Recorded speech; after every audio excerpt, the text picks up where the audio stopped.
In a land untouched by time, where winters never end and rivers run thick with history, the fate of an empire was decided not by kings, but by the blood of warriors and the whispers of the gods. But what happens when a world built on myth faces the fury of iron and fire? Now that you've seen a glimpse of the epic tale about to unfold, don't let this story fade away. If you're as hooked as we are, hit that subscribe button, because this journey is just getting started. And if you're hesitating, if you're not sure why you're still watching without hitting subscribe, let us know in the comments. What's holding you back? Your feedback could make all the difference. Also, we want to hear from you. Where are you watching from? Drop a comment below and join the conversation. This story belongs to all of us. The year is around 500 AD. Vast, dense forests stretch as far as the eye can see, towering oak trees and thick pines that seem as though they've stood for centuries. The air is thick with mist and the sounds of nature, the croak of frogs, the rustle of leaves, and the distant howl of wolves fill the silence. The world, as it was known then, had no cities, no walls to protect its people. The Slavs, the ancestors of the mighty empire that would rise to dominate Eastern Europe, were just beginning to make their mark on the world. The Slavs were not yet an empire or a kingdom. They were tribes, scattered, disconnected, and primitive, living in what seemed like timeless isolation. These people knew no rulers except chieftains, leaders who were more than just commanders. They were spiritual guides, warriors, and seers.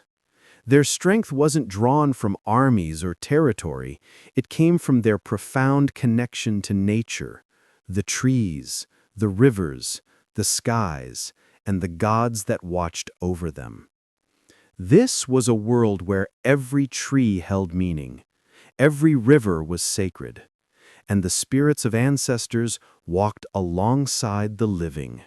The Slavs, whose name would one day stretch across history books, were not defined by grand palaces or the luxury of kings.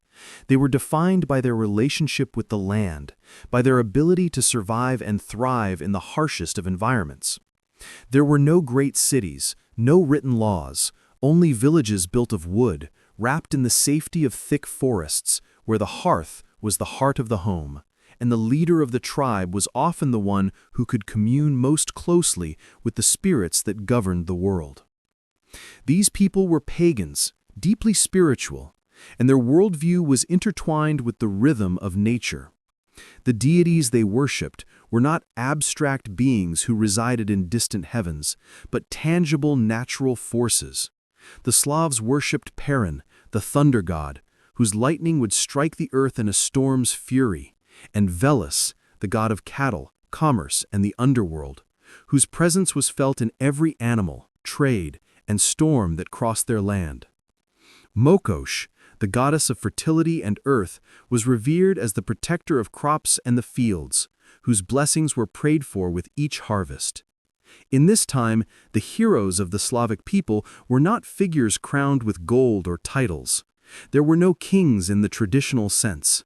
Instead, the leaders of these tribes were spiritual figures, revered for their wisdom and their connection to the land. They were the first chieftains of Slavic tradition, men and women whose power came not from armies, but from their ability to understand the language of the world. These were not the rulers of empires, but rulers of their people's hearts, their souls, and their daily lives. The leaders of these tribes were mythic figures, steeped in legends that were passed down through oral tradition. One such leader, known only through story, was said to have been born of the earth itself, growing from the roots of the great oak tree at the heart of the forest. This leader was both warrior and shaman, a man who could speak to the gods through the crackling of the fire. It was told that in times of drought, he would ascend the highest peak of the land and pray to the sky, and with his pleas, rain would fall from the heavens. The Slavs had no written records of their leaders, no scrolls to track their reigns. What we know of these figures comes from the words of the bards, from the songs sung around fires. These leaders were revered for their ability to call upon the forces of nature, to ensure the survival of their people in a world where the elements could be both a blessing and a curse.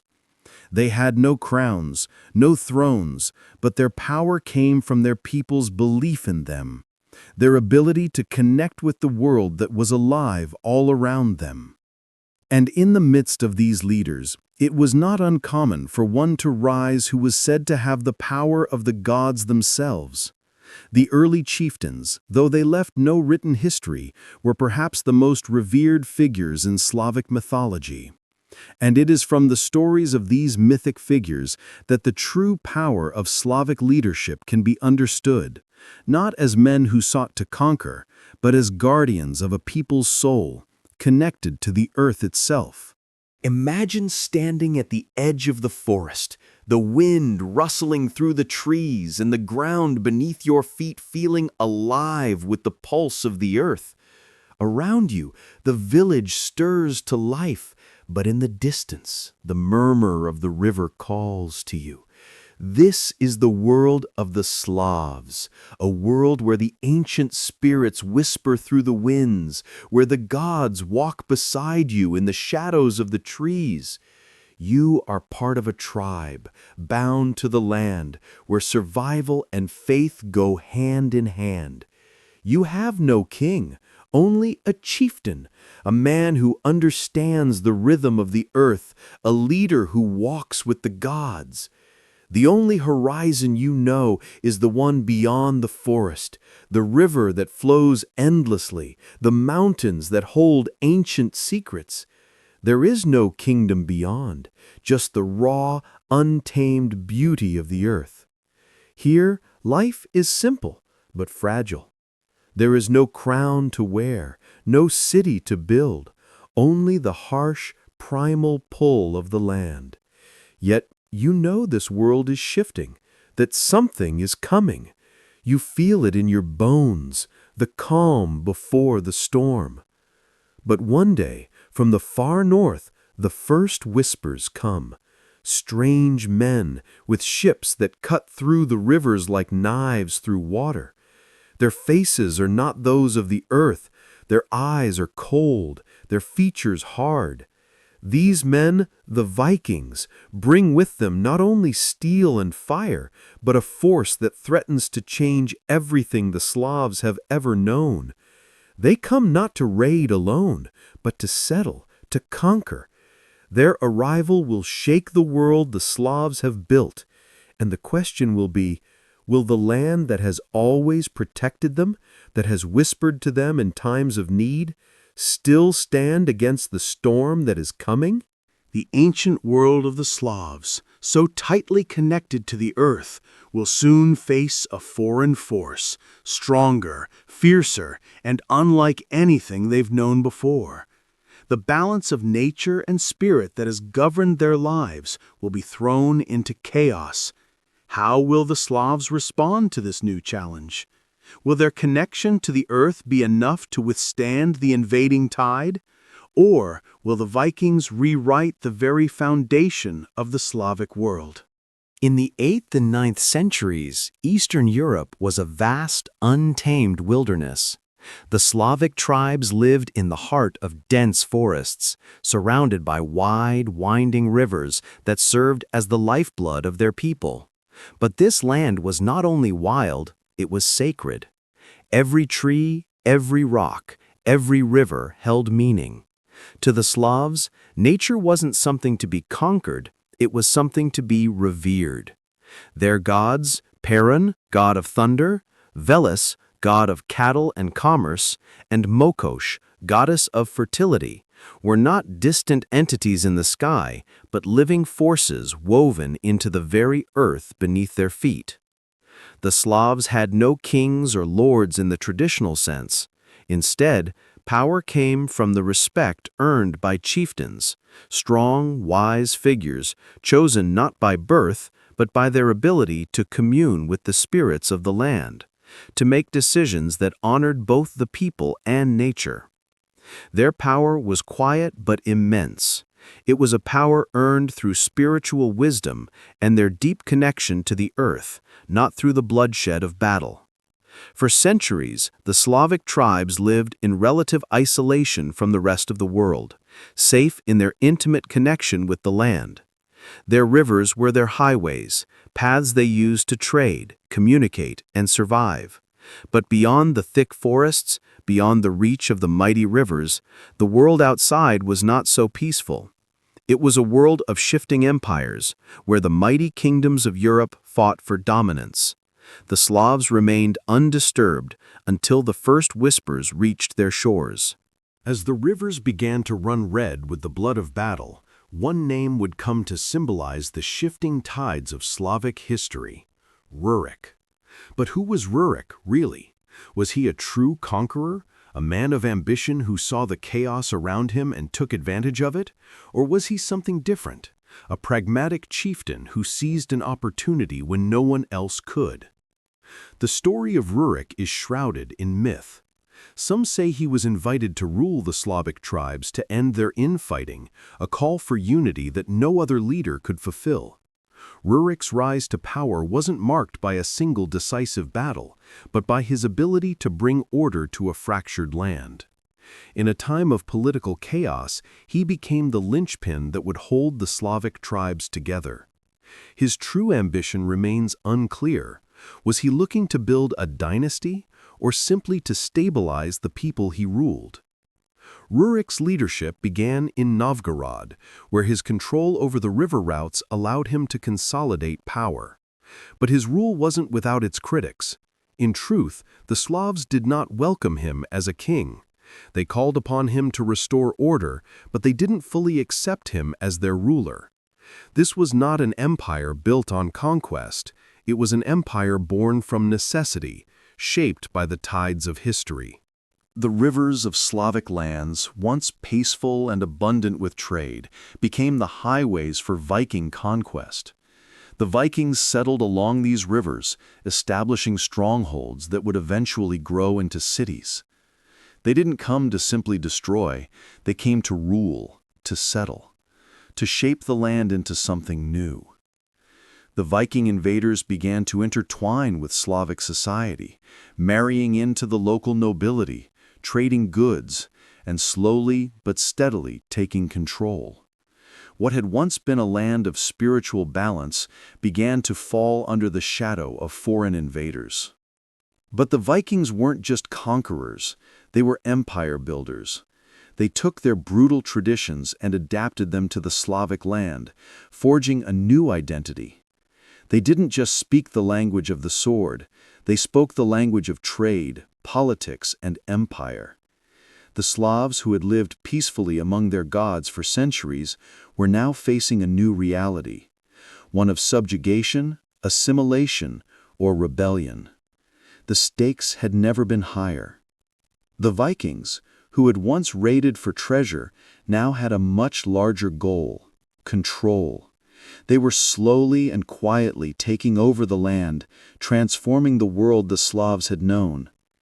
In every town and village, whispers spread of Viking settlers, of Norse customs creeping into the daily lives of the Slavic people. What was once an invasion of fire and steel was slowly becoming a quiet occupation, changing the very fabric of Slavic society. The Slavs, who had lived for centuries in peace with their gods, faced a world that was shifting beneath their feet. Their deep spiritual connection to the land, their rivers, their gods, was it enough to withstand the rise of a foreign power? The Slavic people faced a stark choice: resist the Vikings or bend to their rule and become part of something greater. But what did resistance mean? How could they fight against a force that didn't just raid, but blended into their lives, slowly rewriting their future? The rivers that once connected the tribes now connected them to their conquerors. The question wasn't just about war, it was about survival. Could they keep their traditions intact, or would they be swallowed whole by a foreign empire?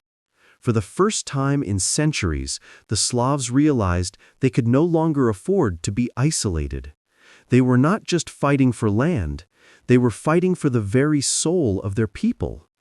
Could they withstand the Viking tide, or would the Slavs become another footnote in the rise of a new empire? The year is 957, and Kievan Rus stands at a precipice. A vast land of forests and rivers where gods were worshipped in the smoke of the hearth and the roar of thunder. The Slavs, scattered among their tribes, had lived for centuries bound by their ancient pagan traditions.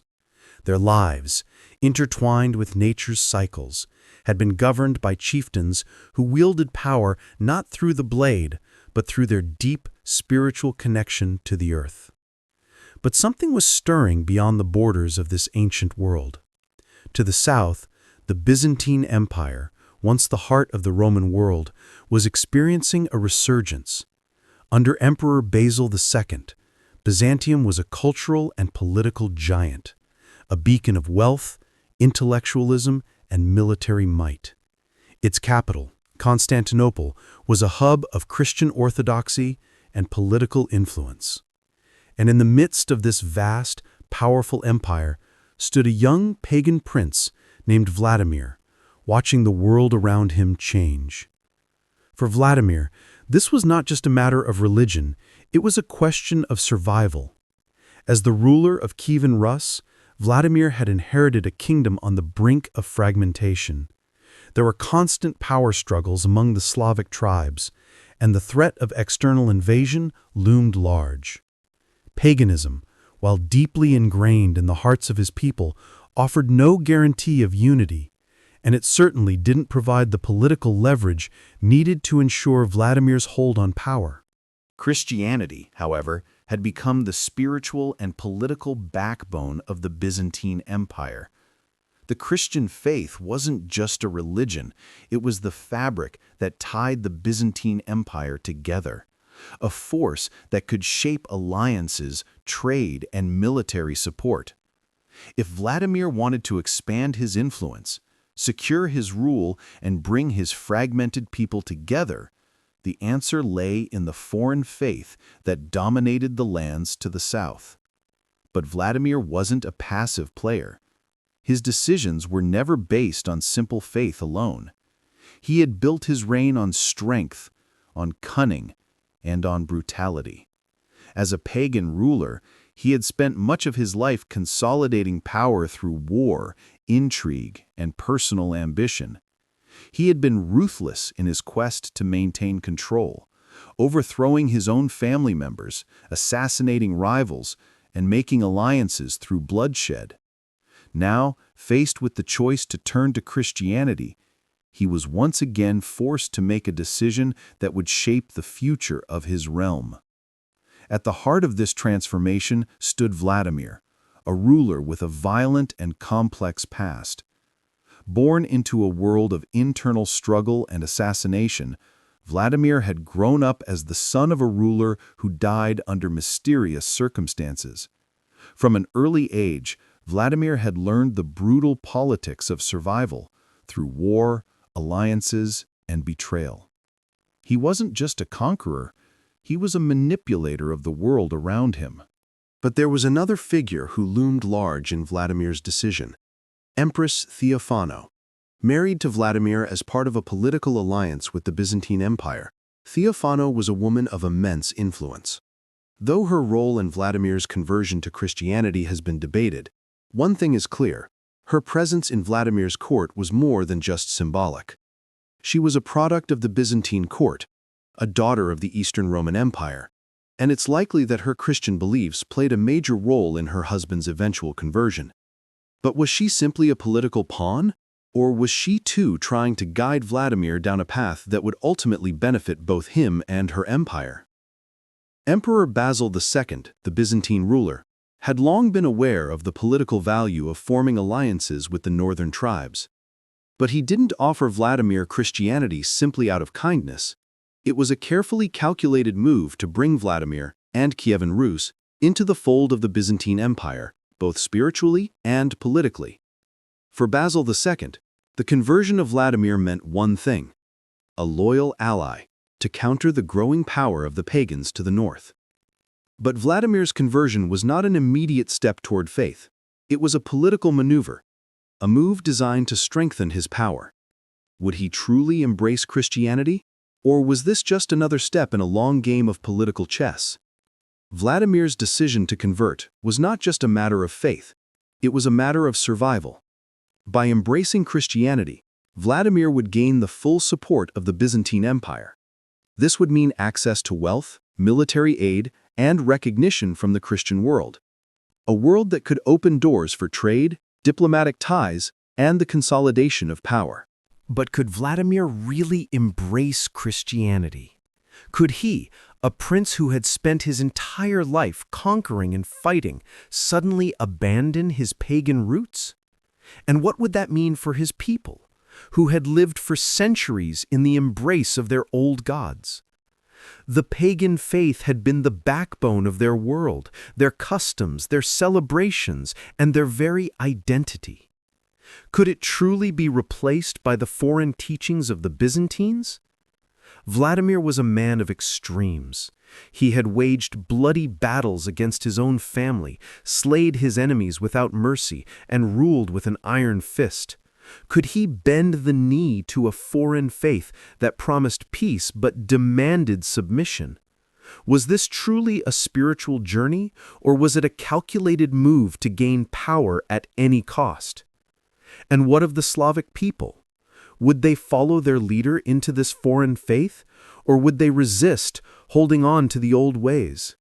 What would it mean for them to abandon their gods, their ancestors, and their traditions in exchange for the Christian God, whose symbols, rituals, and beliefs were entirely new to them?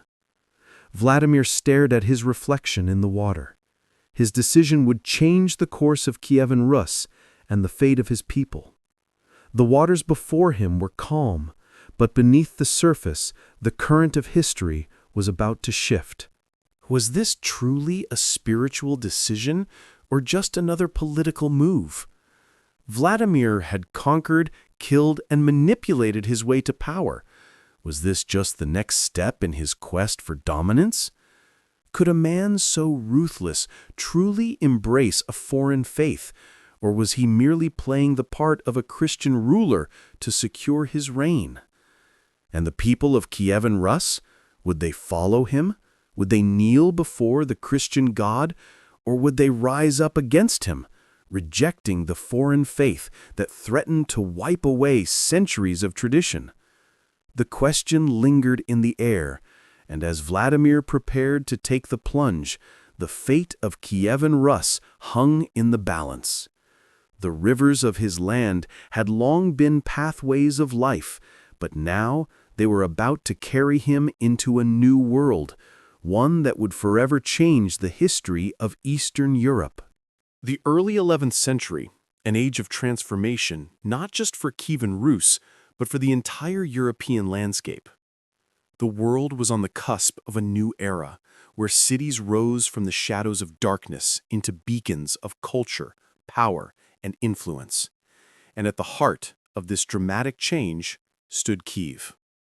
A city, once modest and isolated among the Slavic tribes, Kiev had, within a few short decades, become a towering beacon of prosperity and culture. It was a place of thriving markets, grand cathedrals, bustling streets, and a cosmopolitan blend of ideas and people from across the known world. The great rivers of Kievan Rus, the Dnieper, Volga, and Don, were no longer just trade routes. They were lifelines that connected Kiev to the heart of Europe and the Byzantine Empire. Kiev wasn't just a city, it was the nerve center of an empire.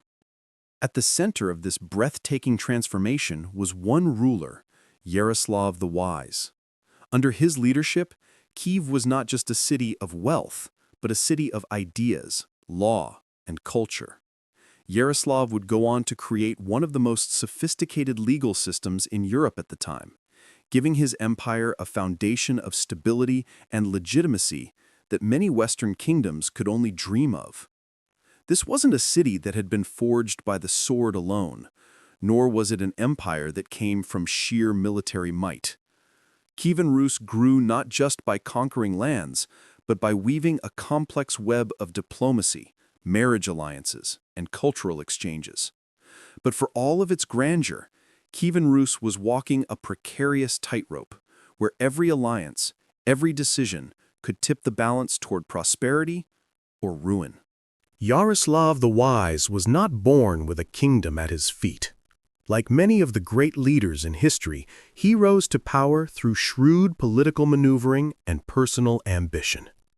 Yaroslav wasn't just a warrior prince, he was a master of diplomacy, and his greatest weapon was his ability to marry off his daughters to the most powerful families across Europe. These alliances were not just political gestures, they were strategic, calculated moves that ensured Kievan Rus a place at the table of European power. One of his most notable achievements was the Rus Pravda, a legal code that set the foundation for governance and justice in the land. A pioneering legal system that balanced the rights of the nobility with those of the common people, it was a blueprint for the future, offering a rare glimpse into the wisdom of a ruler who believed in the power of law and order as the true foundation of a great empire. While much of Europe still relied on barbaric forms of governance, Yaroslav sought to ensure that Kiev was a beacon of civilization, a place where justice and order ruled. But Yaroslav's genius wasn't just in law. He understood the importance of culture, and he made Kiev a center for art, religion, and intellectual exchange. Under his rule, churches, schools, and libraries flourished, and Christianity became not just a spiritual force, but the backbone of the empire's unity. He invited Byzantine scholars to Kiev, turning the city into a melting pot of learning and culture, where philosophers and theologians mingled with traders and artisans. And yet, for all the prosperity, for all the beauty and power of Kiev, this golden age was built on fragile ground. Kievan Rus became a beacon of wealth, culture, and political savvy, but it didn't happen overnight. Yaroslav's rise to power wasn't marked by bloodshed and war, but by strategic alliances and the careful positioning of Kievan Rus as a central player in the geopolitics of Europe. With each marriage to a royal house, whether in Poland, Hungary, or Scandinavia, Yaroslav strengthened Kiev's position, and with each diplomatic maneuver, he wove a stronger bond between Kievan Rus and the Byzantine Empire, securing his place in history as one of the great rulers of medieval Europe. But here lay the true tension of this golden age. It was not built through conquest or violence, but through negotiation, alliances, and a delicate balance of power. And that balance was fragile. Behind every alliance was a potential rival waiting for the right moment to strike. With every expansion, there were new threats, whether from the nomadic tribes of the steppe or the ever-encroaching power of the Byzantine Empire. Yaroslav's empire, while strong, was constantly on the brink of being undone by external forces, internal divisions, or shifting alliances. What would happen if his alliances faltered? What if his legal system failed to hold? What if the growing power of neighboring kingdoms challenged the sovereignty of Kievan Rus? And as Yaroslav aged, the question began to loom larger. Who would succeed him? His sons were strong rulers, but the empire was vast, and dividing it among his heirs could lead to chaos. Kiev was strong under Yaroslav's hand, but without him would the empire crumble. Yaroslav's ability to balance power and maintain unity in Kievan Rus was legendary. But even the wisest ruler cannot escape the forces of time and the unexpected crises that emerge from every corner of the world. Just as Kievan Rus reached its peak, a shadow began to loom over its golden age. The empire that had flourished under Yaroslav's reign, rich in culture, justice, and diplomatic alliances, faced its greatest challenge yet. The threads that held this delicate tapestry of power together began to unravel. What happens when the very alliances that built an empire start to erode? What would happen when new forces from within and beyond Kievan Rus sought to dismantle everything Yaroslav had worked so hard to build? In the distance, across the rivers and the mountains, new powers began to stir. The once great Byzantine Empire was on the decline, and other European powers saw an opportunity to challenge Kievan Rus for dominance in the region. The rising power of the Mongols, whose brutal forces were quickly sweeping through Eastern Europe, threatened the stability of the region. But the most immediate danger was from within, the sons of Yaroslav, divided by ambition, competing for the throne. Could they hold the empire together? Could the legal system, the alliances, and the culture Yaroslav had painstakingly built survive the internal strife that loomed on the horizon? Yaroslav the Wise had forged a legacy that would live on in history. But what happens when the empire's golden age starts to slip through the cracks? What would happen when the power of Kievan Rus began to fracture? Would the empire fall back into chaos, or would a new leader emerge to hold it together? The year is 1237, and the once great empire of Kievan Rus is on the brink of collapse. The ancient city of Kiev, once the heart of Eastern Europe, now lies in ruin, its proud towers and bustling marketplaces little more than a shadow of the glory they once represented. For centuries, Kiev had been a beacon of culture, trade, and power in the Slavic world, but internal divisions, weakening leadership, and the rise of competing forces had left the city vulnerable. Kievan Rus, founded on the dreams of unity and strength, had fractured under the weight of its own ambition. The once centralized power of the Kievan monarchy had splintered as rival principalities grew in strength, each vying for dominance. The nomadic tribes to the east, who had long been a distant threat, now encroached on the lands of the Slavs, testing the already fragile defenses of a fractured state. The Byzantine Empire, once an influential ally, was weakening, unable to offer the support Kievan Rus so desperately needed. In the background of this slow collapse, something much darker was stirring. From the far east, the Mongol Empire, under the rule of Genghis Khan's descendants, was rapidly expanding.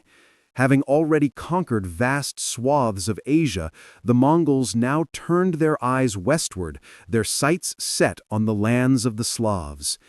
What followed would be a wave of destruction unlike any the world had ever seen. The Mongol invasions were not just military campaigns, they were a terror so absolute that entire cities were wiped off the map. Batu Khan, Genghis Khan's grandson, was the man who would lead this destruction, bringing with him a brutal, calculated force that would leave Kievan Rus broken, its heart ripped out by the Mongol onslaught. Batu wasn't just an invader, he was a harbinger of annihilation, and nothing would ever be the same again. Batu Khan was more than a conqueror. He was a strategist and a psychological manipulator. His military genius lay not just in his brute strength, but in his ability to strike fear into the hearts of his enemies. Batu's army moved like a shadow, swift, disciplined, and devastatingly efficient. His tactics were ruthless. His use of terror was unparalleled. What made Batu Khan terrifying wasn't just the size of his army, but how he would leave nothing but ruin in his wake. Psychological warfare was his greatest tool. Cities that resisted were left in ruins, their citizens slaughtered, and their once proud fortresses reduced to dust. Batu Khan's forces used terror as a weapon, creating such fear that entire regions would surrender without a fight simply to avoid the wrath of the Mongol horde. For the Slavs, this was no ordinary invasion. The Mongols weren't coming for a conquest of territory alone. They sought complete dominance, erasing everything in their path, leaving nothing but a legacy of fear. In their wake, there would be no opportunity for revolt, no chance for redemption. But Batu's attack wasn't just about destruction. The Mongols had a purpose: control. They would not only conquer, but absorb. Cities like Kiev, once vibrant centers of commerce, culture, and law, would be turned into barren wastelands. And the people of Kiev and Rus would have to make an impossible decision: surrender or be destroyed utterly. In the summer of 1237, the Mongols began their invasion, a wave of destruction that spread like wildfire. Batu Khan's forces, numbering in the tens of thousands, advanced with relentless speed. They moved through the cities and villages of Kievan Rus like a flood, crushing resistance with precision and terror. The siege of Kiev began with a siege unlike anything the city had ever seen. The Mongols didn't simply attack. Their arrival was preceded by terror. They didn't just lay siege to the city's walls. They created a psychological storm. The people of Kiev, already weakened by years of internal turmoil, saw their defenses crumble under the Mongol onslaught. Batu's forces surrounded Kiev, and within weeks, the once proud city was engulfed in flames. The riverbanks ran red with blood, and the cries of the dying echoed through the streets. Kiev's elite, who had once held power through diplomacy and trade, were no match for Batu Khan's terrifyingly efficient army. The city fell in a matter of weeks, its fate sealed by the Mongols' mastery of terror and their swift, merciless destruction. Kievan Rus had no chance to fight back, not because it lacked the strength, but because it was too divided. The Mongols understood this weakness better than anyone. Batu's forces attacked with precision, exploiting the fractures within the Slavic world, knowing that the city's former power was long gone. The greatest city in Eastern Europe was now reduced to ashes. As Kiev burned, as its once glorious streets were filled with the smoke of destruction, a question lingered on the air. Could the Russian people ever recover from this devastating blow? Kiev, the beating heart of Slavic culture, had been obliterated in a matter of weeks. But Batu Khan's conquest was more than just a physical destruction. It was the erasure of an entire civilization. The Mongols had not just invaded, they had swept through the city with such force and terror that the spirit of the people was shattered. Those who survived the siege would face a choice: submit to Mongol rule or fight for a future that seemed as distant as the very lands the Mongols had already conquered. The Mongol Empire now controlled Kievan Rus, but Batu Khan wasn't interested in just ruling. It was about total domination, erasing the power and identity of the people he had conquered. The question that haunted the Slavs was no longer about rebuilding their cities. It was about reclaiming their soul, their culture, and their future. Could they rise from the ashes of Kiev? Could they resist the Mongol yoke? Or would they be crushed under it for centuries? The future of Eastern Europe hung in the balance. The once proud civilization of Kiev had fallen, but was this the end, or merely the beginning of a long struggle for survival? In the aftermath of the Mongol invasion, the mighty city of Kiev lay in ruins, its once grand walls reduced to rubble. The grand empire of Kievan Rus, a beacon of culture, power, and unity in Eastern Europe, had been shattered. The Mongol hordes swept through the region with such relentless ferocity that entire kingdoms crumbled under their weight. For centuries, the region was left in a state of subjugation, dominated by the Golden Horde, the Mongol Khanate that controlled much of the Slavic world. Yet, amidst this chaos and destruction, a quiet revolution was taking place. Far to the north, a small, seemingly insignificant town by the name of Moscow began to rise. At first glance, Moscow seemed like any other outpost in the Mongol-ruled lands, unassuming, provincial, and overshadowed by the former grandeur of Kiev. But Moscow was different. While other cities submitted to Mongol rule or were crushed under their boots, Moscow began to carve out a path that would ultimately change the course of Russian history forever. Moscow's rise was not built on military might. It was born out of a series of quiet, deliberate maneuvers, diplomatic shrewdness, and a carefully constructed strategy that played into the Mongols' own system. While Kiev burned and other cities fell, Moscow survived. The city's future would be shaped not by warriors, but by crafty political alliances and economic manipulation that would lay the groundwork for what would eventually become the dominant power in Eastern Europe. But how did a humble town with no real military strength or political power become the nucleus of the Russian Empire? What made Moscow different from the cities that were swept away by the Mongol tide? Enter Ivan I, often referred to as Moneybag, a prince who would lay the foundation for Moscow's rise during the period of Mongol domination. Ivan I was not a conqueror, he was a tax collector for the Mongols, a position that, on the surface, would seem to mark him as a submissive vassal. But his role as the Mongol-appointed treasurer and his close relationship with the Mongol Khans gave him access to a level of power that no other Russian prince enjoyed. Rather than resist Mongol domination, Ivan worked within the system to ensure Moscow's survival. He cleverly used the tribute system imposed by the Mongols, ensuring that Moscow's tax payments were consistently met, while also hoarding wealth that would allow him to strengthen Moscow in subtle ways. Ivan I's diplomacy and pragmatism were key to Moscow's survival and early growth. By appearing to be loyal to the Mongols, Ivan secured the city's autonomy, allowing Moscow to prosper while others fell into ruin. But Ivan's manipulation of the Mongol tribute system was more than just financial. It was also political. By accumulating wealth and influence, Ivan used his position to start building alliances with other principalities. He didn't challenge the Mongols directly. Instead, he laid the groundwork for a future in which Moscow could eventually break free from their rule.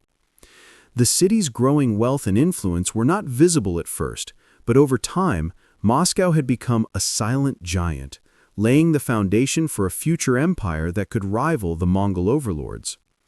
Ivan I's collaboration with the Mongols was a masterstroke of political maneuvering. He made Moscow appear weak and subjugated, while quietly building the wealth and alliances that would later enable his descendants to challenge Mongol rule. This subtle yet effective strategy would shape Moscow's rise from a mere provincial town into the center of the Russian world. Moscow's rise was strategic, not sudden.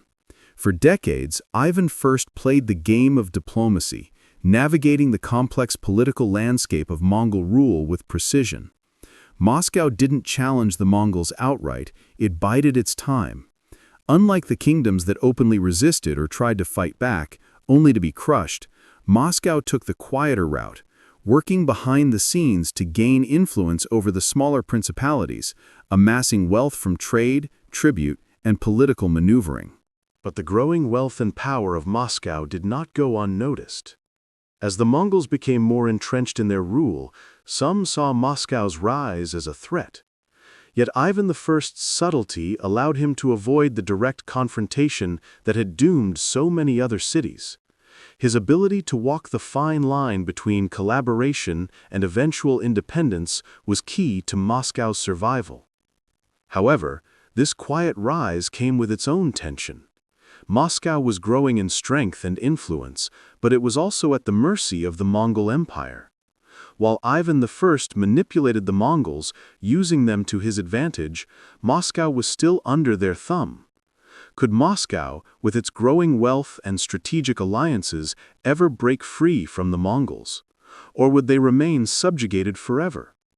As Moscow's influence spread, Ivan I's successors would inherit a city poised for greatness, but also bound by the chains of Mongol domination. The question was no longer if Moscow could become a great power, but when would it rise to challenge the Mongols, and how much blood would be shed in the process? By the end of Ivan I's reign, Moscow had laid the groundwork for a new order in Eastern Europe. The city had become wealthy, influential, and politically savvy, but it was still under the yoke of Mongol rule. Then came Ivan III, also known as Ivan the Great. Determined to free Russia from Mongol dominance, Ivan III was prepared to take the next step in Moscow's journey toward independence. He refused to pay the Mongol tribute that had once been a symbol of submission, declaring that Moscow would no longer bow to the Golden Horde. But the Mongols were not just going to let Russia go. Would Ivan III succeed in his bold quest for independence, or would the Mongols crush any hope of Russian sovereignty, as they had done to countless kingdoms before? Moscow's rise had been carefully orchestrated over the decades, but the moment of truth was coming. Ivan III's challenge to the Mongols would test the very fabric of Russian identity. Would Moscow remain the obedient subject of the Mongols, or would Ivan's determination to break free ignite a new chapter in Russian history? As the Mongols' gaze turned toward Moscow, the future of Russia hung in the balance. Would Ivan III's bold move lead to the birth of a powerful independent empire, or would the Mongols stamp out Russia's aspirations before they could truly begin? In 1380, the heart of Russia was held in a vice grip. The shadow of the Mongol Empire loomed large. For over 200 years, the Golden Horde, the Mongol Khanate, had ruled much of Eastern Europe, including Kievan Rus, imposing tribute and subjugation. The Mongols were not just conquerors, they were masters of psychological warfare, crushing entire cities with terror and ensuring that their rule over Russia seemed unshakable. The Mongol grip on Russia was not just physical, it was cultural, psychological, and economic. Moscow had long been paying tribute to the Golden Horde, accepting their dominance without question, as had other Russian principalities. But in the hearts of the Russian people, there was always a flicker of defiance, a yearning for independence, for freedom.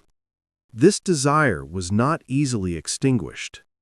Yet the Mongols were still a near-invincible force, and no one could predict that a small, young prince from Moscow would soon lead a battle that would begin to turn the tide.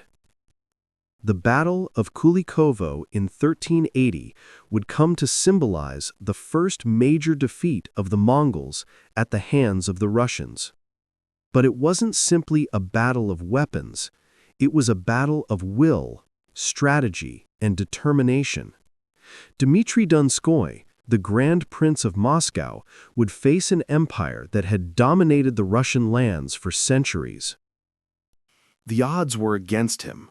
He was outnumbered, leading a coalition of Russian principalities that were often divided and at odds with one another.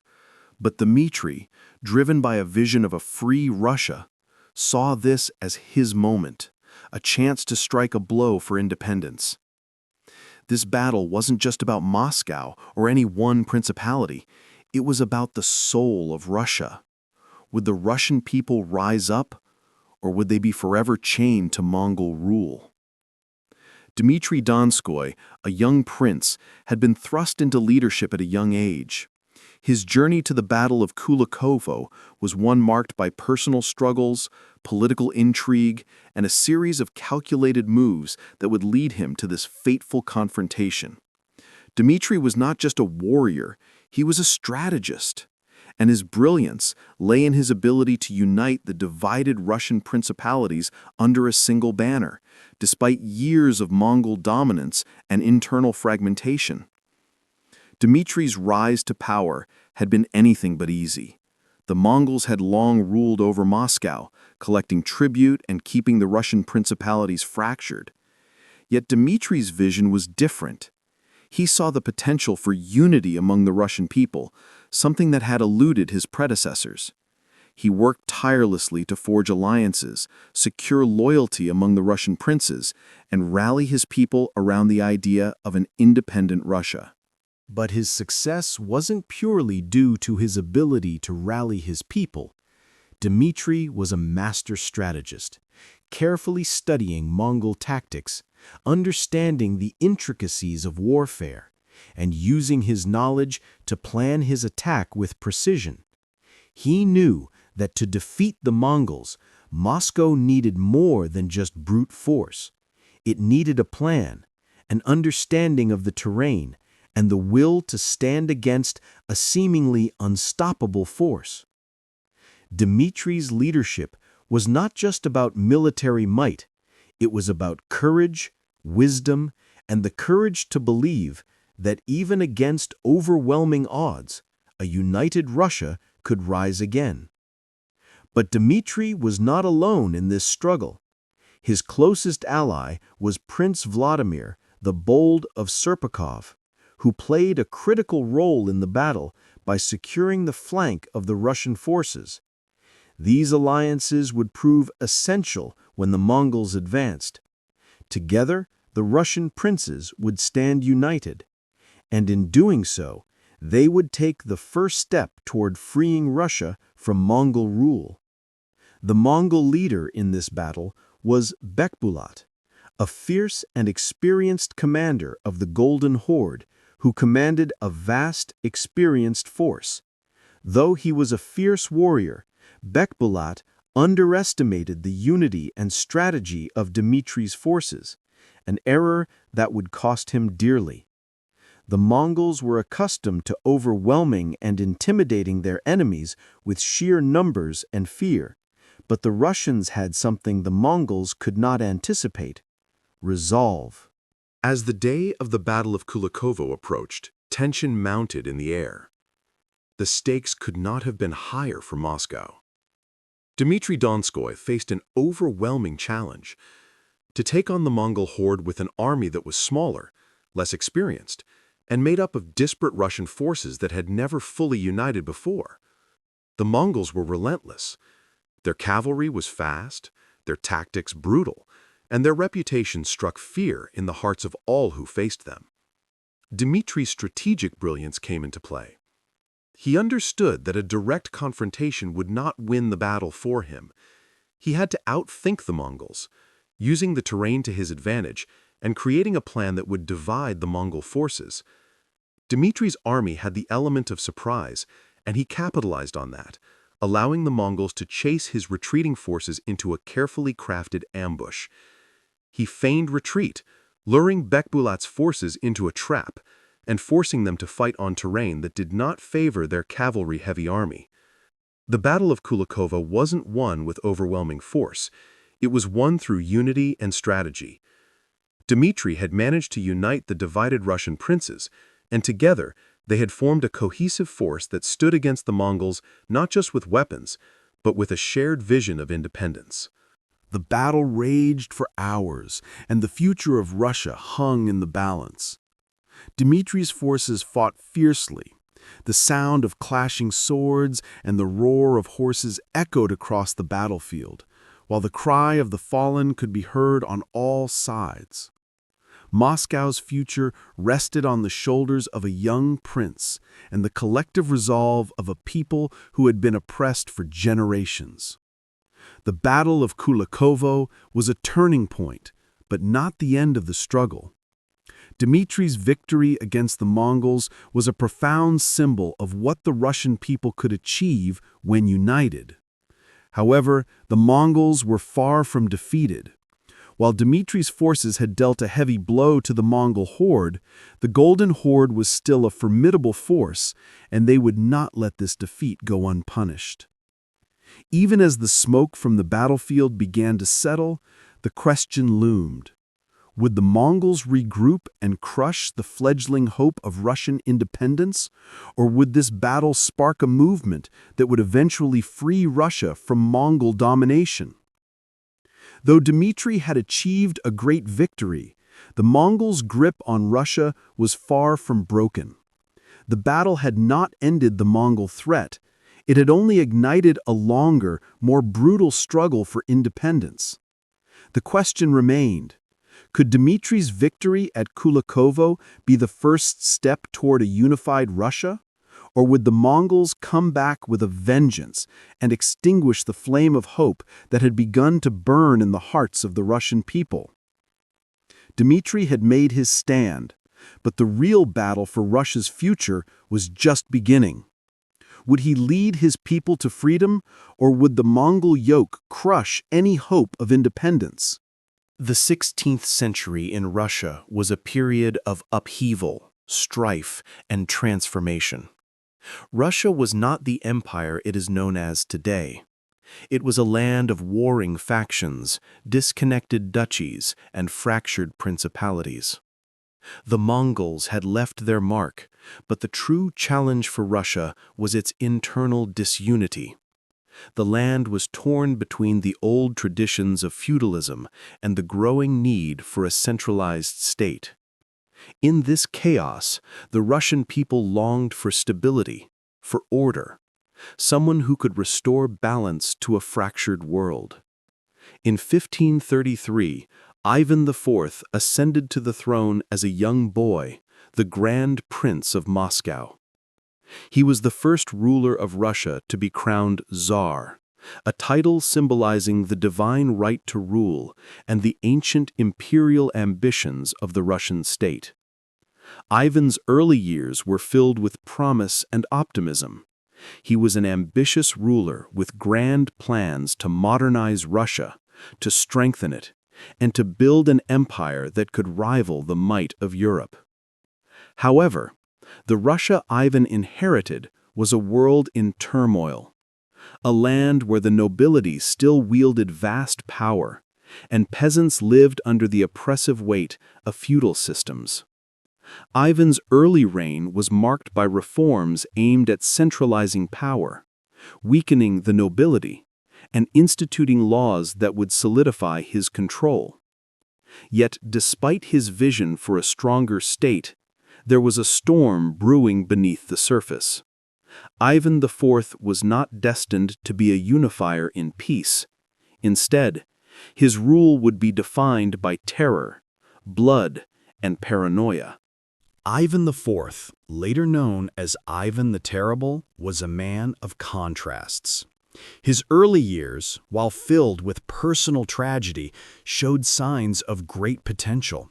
As a child, Ivan suffered under the cruelty of the boyars, noble families who sought to control the throne after the death of his father. Ivan's formative years were filled with political intrigue and violence, leaving deep scars on his psyche. This period of trauma would shape his later actions. In his youth, Ivan was a gifted ruler, sharp, focused, and determined to strengthen Russia. His early reforms included a centralized military, a new legal code, and a reorganization of the church, all designed to consolidate his power and weaken the influence of the boyars. Ivan was not simply a ruler, he was a visionary, looking to make Russia stronger, more unified, and more resistant to the powerful foreign threats that loomed at its borders. But the seeds of Ivan's cruelty were sown during these years. His trust in the nobility was shattered by betrayal, and he began to see enemies everywhere. His increasing paranoia would soon transform the young ruler into a figure of terror, capable of extraordinary violence. What began as a desire to control and protect Russia slowly turned into a madness that would leave a trail of destruction and ruin. Ivan IV's reign could be divided into two distinct periods. The first period was marked by reform, ambition, and hope for a strong, unified Russia. Ivan sought to modernize his kingdom, establishing the Zemsky Sobor, a form of representative assembly, restructuring the army, and even trying to adapt Russian governance to European models. The first part of his reign showed promise, with significant territorial expansion through his military campaigns, particularly against the Khanates of Kazan and Astrakhan, which had been a constant threat to Russian sovereignty. But, over time, the delicate threads of Ivan's mental state began to fray. The early promise of his reign began to sour as his suspicion of the boyars grew. These noble families, who had long held power in Russia, were seen by Ivan as a direct challenge to his authority. The nobility, unwilling to relinquish their power, resisted Ivan's reforms, and some even conspired against him. It was during this period of heightened distrust that Ivan would descend into paranoia. Ivan's terror would come to a head with the creation of the Oprichnina, an elite force directly loyal to the Tsar, operating outside the traditional legal system. The Oprichnina became Ivan's weapon in his crusade against the nobility. It was not just a force of soldiers, it was a systematic tool of terror, operating with impunity. Ivan's personal guard carried out brutal massacres, executing perceived enemies and instilling fear among the nobility. The Oprichnina became notorious for its repression and the severe punishment of anyone suspected of disloyalty, regardless of their actual guilt. As the Oprichnina spread across Russia, Ivan's paranoia grew to terrifying heights. He didn't just purge his enemies, he purged whole cities, executing thousands. His decision to sack Novgorod, a city with a long history of independence, led to the slaughter of thousands of civilians, a massacre that sent shockwaves through Russia. Ivan's brutality had no bounds. At one point, in a moment of sheer madness, Ivan struck his son and heir, leaving him severely wounded. This tragic incident would haunt Ivan for the remainder of his life, serving as a symbol of the destructive force of his paranoia. Despite his cruelty, Ivan still expanded Russia's borders, securing the territories of Siberia and strengthening Russian influence over Europe. His ambition remained undiminished, but his ability to govern effectively became increasingly diminished as his mental state deteriorated. By the time of Ivan's death in 1584, Russia had been transformed, though not in the way he had originally intended. His reign, marked by both expansion and unprecedented cruelty, left a kingdom that was both strong and fractured, with a legacy of fear and death. The state that he had fought to build was built on blood, leaving a foundation of terror that would linger for generations. The question, however, remains: what was the true cost of Ivan's brutality? Though Russia had expanded and become a formidable power in Europe, Ivan IV's reign left deep scars on the Russian soul. The boyars, weakened by Ivan's purges, were replaced by a more centralized and absolute rule, but it was a system of governance built on paranoia and tyranny. Ivan's empire would endure, but it would do so under the shadow of the Tsar's madness. His actions laid the groundwork for the Romanov dynasty, which would rise after Ivan's death, but they would inherit a Russia forever scarred by the legacy of fear. Ivan's madness would leave a cultural and psychological legacy, one where the line between absolute loyalty to the state and personal sacrifice would remain blurred for centuries. How could Russia emerge from the reign of a man so brutal, so paranoid, and yet so powerful? Ivan IV forged an empire through cruelty, yet this empire would remain, laying the foundation for a Russia that would continue to grow in both power and distrust. Would future rulers be able to reconcile the empire that Ivan had created, or would they too be consumed by the legacy of his madness? As the reign of Ivan IV, also known as Ivan the Terrible, came to an end in 1584, Russia stood on the precipice of both greatness and destruction. The empire that Ivan had spent his life building was now a kingdom scarred by his madness, fear, and bloodshed. The man who had risen from a fractured Russia to unite its lands under a single banner had also torn apart its very soul with his cruelty. But in his madness, Ivan the Terrible laid the foundations for a Russia that would endure long after his death. His brutal purges, his creation of the Oprichnina, his wars, and his unrelenting paranoia left a legacy that would haunt the Russian people for generations. Though his reign was marked by terror, it also gave rise to a centralized state that would evolve into the Russian Empire, a colossal force in Europe and Asia. The aftermath of Ivan's reign would shape the trajectory of Russian governance for centuries. While Ivan's empire was strong in territorial reach, it was built on a foundation of fear, betrayal, and oppression. His cruelty to the nobility and his slaughter of thousands during the purges left deep scars that would resonate throughout Russian society. The fear he instilled in the people of Russia led to a future where political and personal loyalty were often dictated by the sword. Ivan's empire was a paradox, vast, powerful, and unified, but drenched in terror and paranoia. Yet, even in the depths of his tyranny, Ivan had crafted a legacy of strength that could not be ignored. The Tsarist system he built laid the groundwork for Russia's future as an empire. His successors, though far more restrained than Ivan, would carry forward his centralized vision of governance with a strong, absolute ruler at its head. The Russian throne would remain untouched by rebellion for centuries, and Russia would continue to expand, evolving into one of the most powerful empires in the world. Despite the bloodshed and chaos Ivan left in his wake, his reign set the stage for the Romanov dynasty, which would rule Russia for over 300 years. The Romanovs inherited a unified Russia, but one where the psychological effects of Ivan's rule still lingered.